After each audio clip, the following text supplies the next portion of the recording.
From Washington, this is VOA News.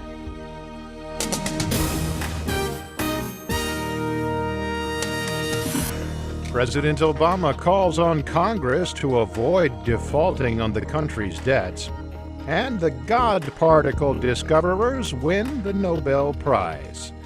I'm David Byrd reporting from Washington.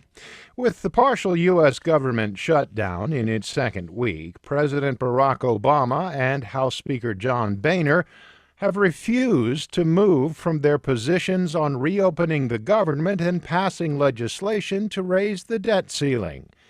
As VOA correspondent Cindy Saine reports, there is no solution in sight as the two unresolved budget disputes merge into one big crisis. The president told White House reporters he's happy to negotiate with Speaker Boehner and other Republicans on a range of issues after the House passes a bill to fully fund the government and legislation to raise the debt limit without conditions. The greatest nation on earth shouldn't have to get permission from a few irresponsible members of Congress every couple of months just to keep our government open or to prevent an economic catastrophe. Speaker Boehner responded at his own news conference. What the president said today was, if there's unconditional surrender by Republicans, he'll sit down and talk to us.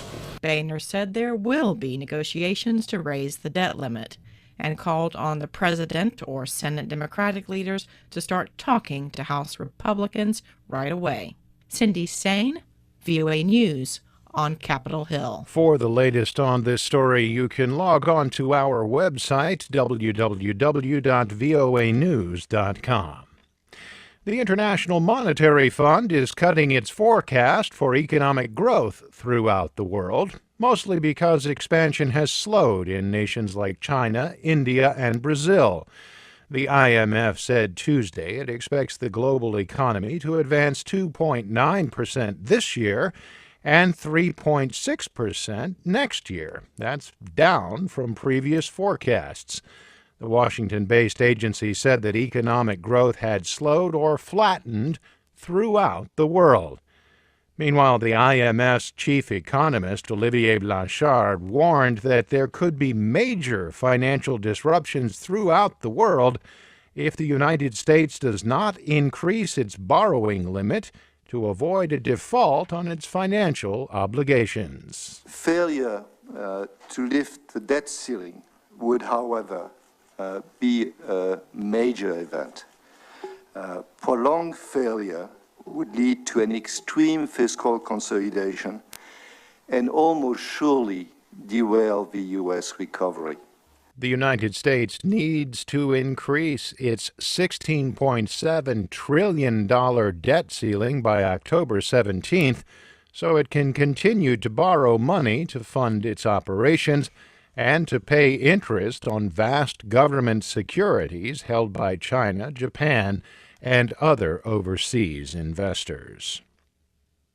François Englert of Belgium and Peter Higgs of Britain have been named the winners of the 2013 Nobel Prize for Physics for discovering the so-called God particle. Staffan Normark of the Royal Swedish Academy of Sciences announced the winners Tuesday in Stockholm. He said the discovery was something very small that makes all the difference. And the Academy citation runs, for the theoretical discovery of a mechanism that contributes to our understanding of the origin of mass of subatomic particles, and which recently was confirmed through the discovery of the predicted fundamental particle by the Atlas and CMS experiments at CERN's Large Hadron Collider.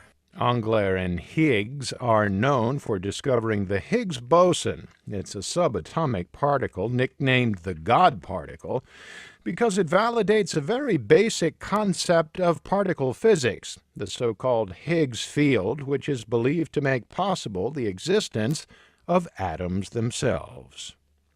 At least 23 people have been killed in clashes between local militias and the disbanded rebel group that backed the president of the Central African Republic.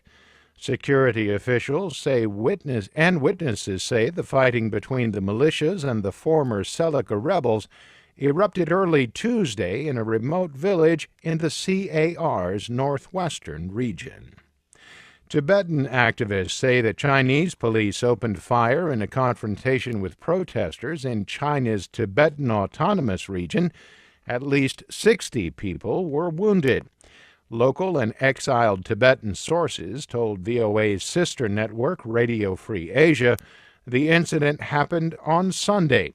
They said many of the wounded were shot in the hands and legs as the police fired into a crowd demanding the release of a protest leader.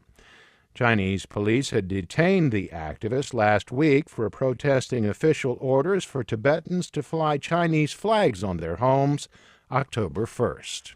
For more, log on to voanews.com.